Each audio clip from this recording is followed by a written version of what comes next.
इथे पाहू शकता तुम्ही, जेव्हा पण तुम्ही अप्लाय कराल महावितरणच्या नवीन कनेक्शनसाठी त्यावेळेस तुमच्यासमोर ही अशा प्रकारची रिसिप्ट जनरेट होणार आहे. हीच रिसिप्टची तुम्हाला प्रिंटआउट काढायचं आहे. तुमचं आधार कार्ड आणि तुमचं जे पण घराचं डॉक्युमेंट्स असेल, जसं की अलॉटमेंट लेटर, ॲग्रीमेंट असेल, जे पण काही तुमचं असेल ते तुम्हाला त्याची प्रिंटआउट काढून हे महावितरणच्या ऑफिसमध्ये जाऊन जमा करायचं आहे. चला तर मग बघूया की अप्लाय कसं करायचं ऑनलाईन. व्हिडिओ महत्त्वपूर्ण वाटत असेल तुम्हाला तर माझ्या चॅनलला सबस्क्राईब करायला मात्र विसरू नका. गुगलवरती यायचं आहे आणि महावितरण हे इथे टाईप करायचं आहे. इथे टाईप केल्यानंतर मग जे पण सेकंडवाला ऑप्शन बघा, वेब सेल्फ, तिथे आपल्याला क्लिक करायचं आहे. ठीक आहे, वेब सेल्फ सर्व्हिसेस इथे आल्याच्यानंतर न्यू कनेक्शनला तुम्हाला इथे क्लिक करायचं आहे. इथे वेगवेगळे ऑप्शन दिसतील, तुमच्या गरजेनुसार तुम्हाला ऑप्शन सिलेक्ट करायचं. आता आपल्याला घरचा करायचा आहे म्हणून तेवाला आपण इथे ऑप्शन सिलेक्ट करतो आहे. ठीक आहे, इथे सर्व्हिस रिक्वेस्टमध्ये न्यू कनेक्शन परमनंट, घर आपला स्वतःचा आहे म्हणून परमनंट. ॲप्लिकेशन डेट ऑटोमॅटिकली येईल. इथे तुम्हाला तुमचं नाव टाकून घ्यायचं आहे, फर्स्ट नेम, मिडल नेम आणि लास्ट नेम. ठीक आहे, तुमचं नाव, तुमच्या वडिलांचं किंवा हजबंडचं नाव, त्यानंतर मग तुमचं सरनेम, तुमचं आडनाव, असं 3 टाकल्याच्यानंतर कन्झ्युमर फुल नेममध्ये ते पूर्णपणे नाव प्रिंट होऊन येऊन जातो. लक्षात असू द्या, जास्तीत जास्त 50 कॅरेक्टर त्यामध्ये अलाउड आहे, त्याच्यावरती अलाउड नाही आहे.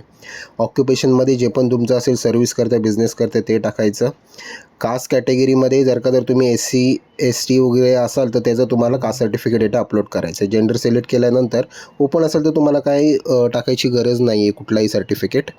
ठीक आहे, जेंडर कॅटेगरीमध्ये इथे 2 फिमेल असं मी टाकलेलं आहे, कारण का मी लेडीजचा अप्लाय करतो आहे. नियरेस्ट कन्झ्युमर नंबर, आता इथे तुम्हाला काय टाकायचं आहे, आजूबाजूवाल्यांचं, तुमच्या एरियातल्यांचं किंवा तुमच्या बिल्डिंगमधल्या राहणाऱ्यांचं, तुमच्या स्टॉलमधल्या राहणाऱ्यांचं, कोणाचं एकाचं तरी कन्झ्युमर नंबर जे लाईट बिलवरती असतं ते टाकायचं आहे. खाली आल्याच्यानंतर तुम्हाला 2 कॉलम दिलेले आहे, त्या 2 कॉलममध्ये तुम्ही तुमचा फुल ॲड्रेस टाकून घ्या न चुकता. ठीक आहे, एकदा टाकल्याच्यानंतर मग ते फायनल होऊन येणार आहे, तेच बिलवरती तुम्हाला प्रिंट होऊन येणार आहे. डिस्ट्रिक्ट सिलेक्ट करायचं आहे, तालुका तुमचं जे पण असेल ते सिलेक्ट करायचं आहे. इथे तुमचं गाव टाकायचं आहे, महानगरपालिकेमध्ये राहत असेल तर महानगरपालिका टाकायची आहे तुम्हाला. पिनकोड टाका तुम्ही. पिनकोड टाकल्याच्यानंतर बघा, एकच पिनकोडचे 3-4 एरिया येतात काय काय मोठ्या ह्याच्या सिटीमध्ये, तसं तुम्ही तुमचं एक्झॅक्टली कुठला एरिया आहे ते तुम्हाला सिलेक्ट करायचं आहे. इथे तुम्हाला मोबाईल नंबर टाकायचा आहे, जे आधार कार्डला लिंक नसेल ते जरी टाकलं तरी चालेल. ठीक आहे, आता पुढे आल्याच्यानंतर मग मेल ID तुम्हाला टाकायचं, टाकूनच घ्या. मेल ID ऑप्शनल आहे, टाकायची अशी काही गरज नाही आहे, पण टाकून घ्या असेल तर तुमच्याकडे. आता खाली यायचं आहे. आता मेल IDवरती एक OTP जाईल, तो OTP तुम्हाला इथे एंटर मेल OTP ह्या ऑप्शनवरती तुम्हाला टाकायचं आहे आणि व्हेरीफाय ईमेल OTP यावरती तुम्हाला क्लिक करायचं आहे. एंटर मेल OTP व्हेरीफाईड झालेला आहे माझा. ठीक आहे, आता खाली आल्याच्यानंतर बिलिंग डिटेल्स, म्हणजे तुमचं कुठेही लाईट बिल वगैरे पाहिजे तर सेमच ॲड्रेसवरती पाहिजे म्हणून मी इथे टिक करतो आहे. ठीक आहे, सेम. आता खाली नंतर टाईप ऑफ प्रीमायसेस, आपला ओन आहे, स्वतःचा आहे, त्यासाठीही केलेलं आहे. कन्झ्युमर सब कॅटेगरी रेसिडेन्शियल, म्हणजे राहतो आपण म्हणून ते सिलेक्ट केलेलं आहे. Activity residential.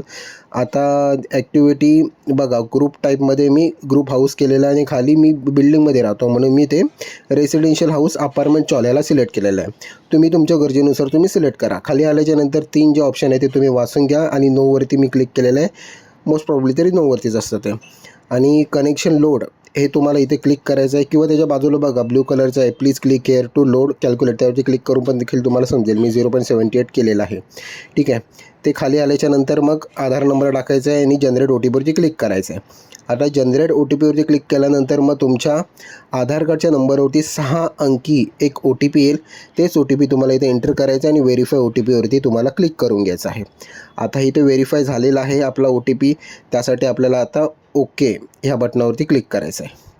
खाली आल्यानंतर I agree terms and condition वाचून घ्या सर्व आणि जिथून तुम्ही अप्लाय करताय, ज्या ठिकाणावरून अप्लाय करताय तिथे तुम्हाला ते टाकून द्यायचं. ना मी विरारवरून अप्लाय करतो, मी विरार टाकलेलं आहे. ठीक आहे, माझ्या सिटीचं नाव किंवा तुमच्या गावाचं जे पण नाव असेल ते तुम्हाला टाकायचं आहे आणि जनरेट OTPवरती क्लिक करायचं आहे.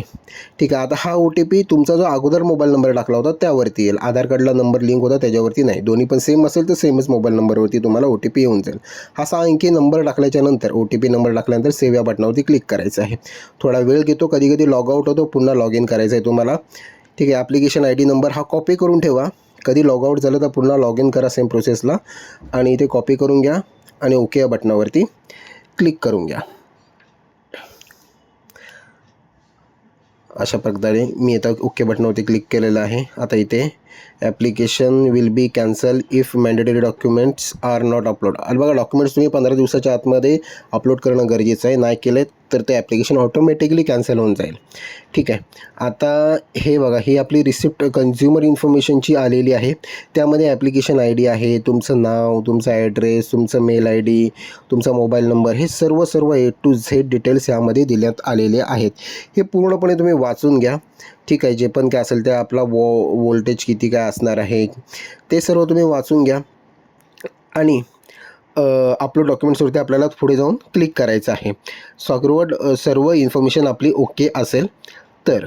ठीक आहे. आता मी हे संपूर्ण वाचून घेतलेलं आहे, काही चुका नाहीत माझे, म्हणून मी आता पुढे जाऊन अपलोड डॉक्युमेंट्सवरती क्लिक करणार आहे. ठीक आहे. आता हे अपलोड डॉक्युमेंट्सवर क्लिक केलेलं आहे. इथे आपला मोबाईल नंबर टाकून घ्यायचा आहे, मेल ID जे पण आपण अगोदर टाकलं तेच टाकून द्यायचं आहे. ठीक आहे. आणि आपल्याला इथे डॉक्युमेंट्स अपलोड करायचे. डॉक्युमेंट्स अपलोडमध्ये 3 डॉक्युमेंट्स आपल्याला अपलोड करायचे आहे. एक ID प्रूफ, एक आहे ओनरशिप ॲड्रेस प्रूफ, किंवा रेंटल असेल तर ॲग्रीमेंट ते प्रूफ.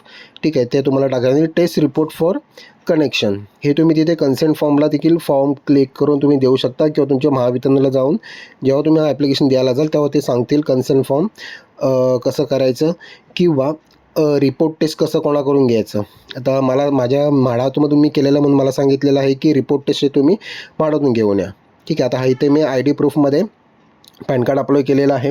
आता ओनरशिपमध्ये मी इथे माझं जे पण काय हे अलॉटमेंट लेटर ते मी इथे सिलेक्ट करणार आहे.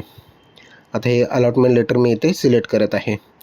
ठीक आहे. जे पण मी आता अपलोड करणार आहे, जे माझ्याकडे ऑलरेडी आहे ते, आणि ह्याच अलॉटमेंट लेटरचे जे पण डॉक्युमेंट्स तुम्ही अपलोड करता त्याची तुम्हाला प्रिंटआउट काढून ह्या ॲप्लिकेशनचा प्रिंटआउट काढल्याच्या नंतर त्याला अटॅच करून हे महावितरणमध्ये तुम्हाला देण्यात यावं लागणार आहे. ठीक आहे. आता इथे मी अलॉटमेंट लेटर मी सिलेक्ट केलेलं. तर हे केल्याच्या नंतर मग बघा OTP येईल एक.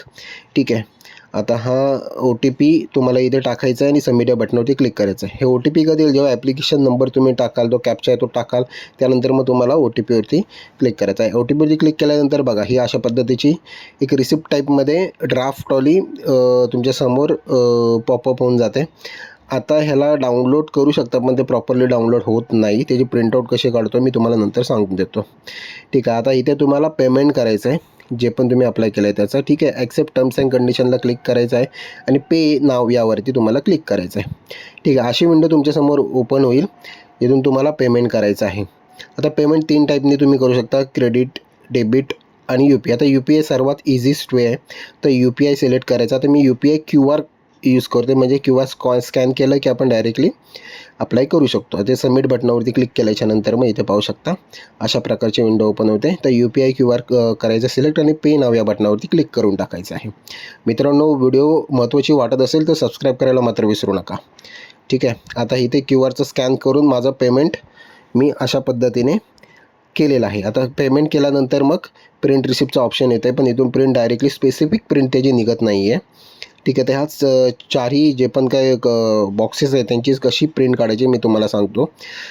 ठीक आहे. आता तुम्हाला कंट्रोल P करायचं आहे. कंट्रोल P केलात की तुमच्या ह्याच्यावरती डायरेक्टली प्रिंटचं ऑप्शन येऊन जाईल, त्याला सेव्ह करून द्यायचं आहे आणि ह्याची प्रिंटआउट तुम्ही काढू शकता. ठीक आहे. अशा पद्धतीने तुम्ही ॲप्लिकेशन करू शकता. मित्रांनो, खूप मेहनत घेतो आहे मी ही व्हिडिओ बनवण्यासाठी. जर ही व्हिडिओ तुम्हाला आवडली असेल तर चॅनलला सबस्क्राईब करायला मात्र विसरू नका. व्हिडिओला लाईक करा. पुन्हा भेटूया एका नवीन विषयासह. तोपर्यंत थँक्यू. धन्यवाद.